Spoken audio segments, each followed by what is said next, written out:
We stayed at hundreds of campgrounds over the past 14 years, and today we're sharing some of our absolute favorites. And just to be clear, these are not ranked. We love each one for different reasons, and every single place on this list left a big impression on us. So stick around, because we're gonna take you through our top 5 favorite RV spots, plus a fantastic Harvest Host stop, and our all-time favorite boondocking locations.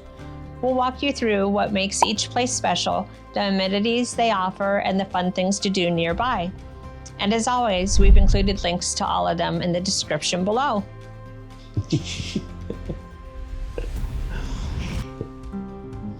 We're going to start first out with Santa Fe Skies RV Park. Again, this is not in order.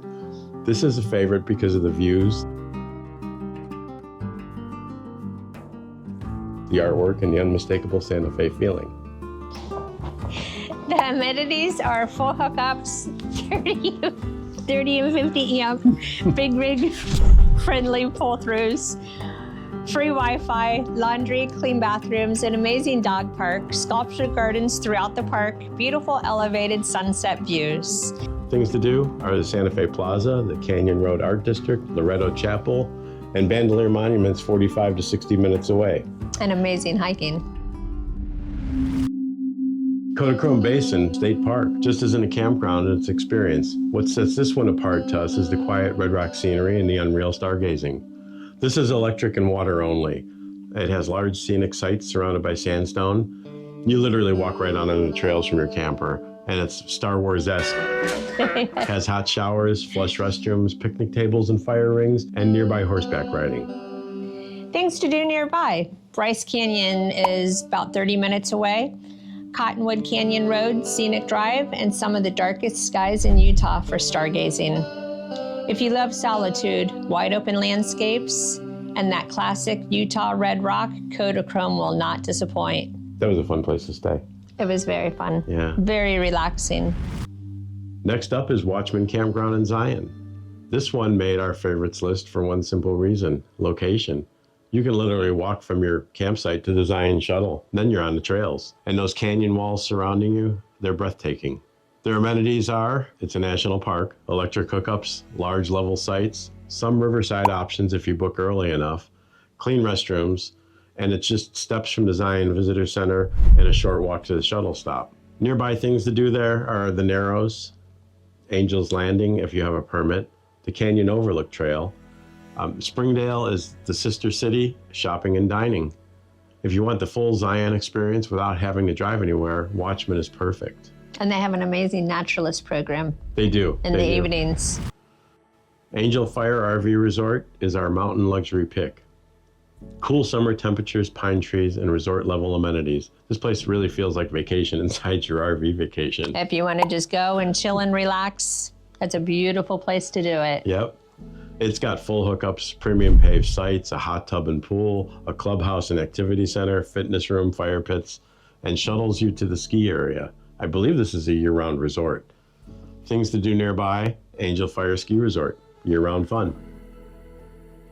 Vietnam's Veteran Memorial, which is a very touching place. Enchanted Circle Scenic Byway.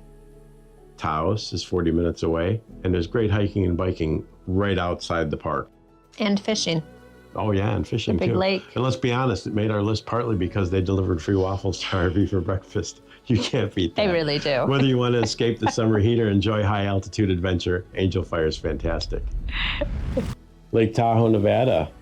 Zephyr Cove is one of those places you never forget. You've got beach access to Lake Tahoe, huge shaded sites, a marina right across the street. This park has full hookups, shaded tree-lined sites. They're beautiful, huge pines. And Lake Tahoe Beach is right across the road. And they have a marina there with rentals, restaurant and bar, and it's close to hiking trails and scenic drives. It's minutes from South Lake Tahoe, dining and casinos. Other things to do nearby is Emerald Bay State Park. Beautiful. What is that, Eagle Falls? Yes. Yeah, Eagle Falls. Tahoe Rim Trail, the paddle wheel cruises, and its stunning sunrise and sunset views absolutely everywhere. If you like the combination of mountain air, lake life, and convenience, Zephyr Cove is pure magic. Well, we've got a bonus here too. This isn't really a campground, it's a Harvest Hosts. We stayed at Round Lake Vineyards Winery in Minnesota. We're including this because, well, Harvest Hosts have turned out to be some of our favorite stays. They aren't campgrounds at all. This one was a winery and a vineyard, and it was calm, beautiful, and incredibly memorable. We camped right on a lake, and we love it because of the peaceful lakeside views. It was relaxing and quiet. Great food, wine, and the night we were there, they had entertainment. Plenty of space for big rigs.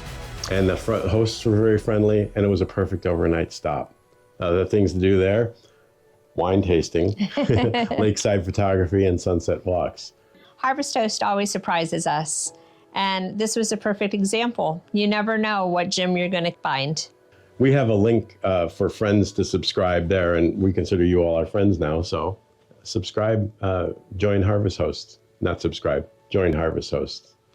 It's a smart thing. And last but not least, our best boondocking spot in the world. It's Badlands National Park, and it's the Wall in South Dakota. Right on the rim. Right on the rim of the Wall, looking over the Badlands. This is an incredible place to park, right on the cliff edge. Did we say that enough? It's unreal sunrises and sunset views. It's got some of the best stargazing anywhere. Some of the best winds too. I mean, we rocked until midnight in our camper. It was really something. It's about a mile or two from the scenic loop drive through the Badlands. When we were there, we could camp right on the edge, but they've taken that away now, and they've assigned spots on the opposite side. They've changed that road. So if you've been there since they've done that, drop us a comment and tell us what it was like. Was it still fantastic? It sounds a shame that they've changed it, because it was amazing for us to be right on the edge. Yep. Not sure why they did that. No, I think a camper went down over the edge, but I think that was a long time ago, but I'm not sure. If you know, tell us in the comments below. And that's our list. Our top 5 favorite campgrounds, not ranked, just the ones that mean something special to us, plus an awesome Harvest Host stop and our go-to boondocking location. I think we're going to have 5 more picks coming up soon, because we can't just narrow this down. There's so many nice places. Yeah, we actually gave you 7 today. We can't narrow it down. We're going to throw in some Harvest Hosts. We're going to throw in some more boondocking locations. You know, it's just, there's so many beautiful places to stay and see. We can even throw in a couple of the ones that really weren't that good, like, like on the loneliest highway. There's a couple there that you might not want to stay at. We'd love to hear yours in the comments so we can add even more great places to our travel map. Don't forget to like, subscribe, and hit that bell so you never miss a new adventure. And on one of those gloomy days, go back and enjoy some of our other videos. As always, life's an adventure. Roll with it.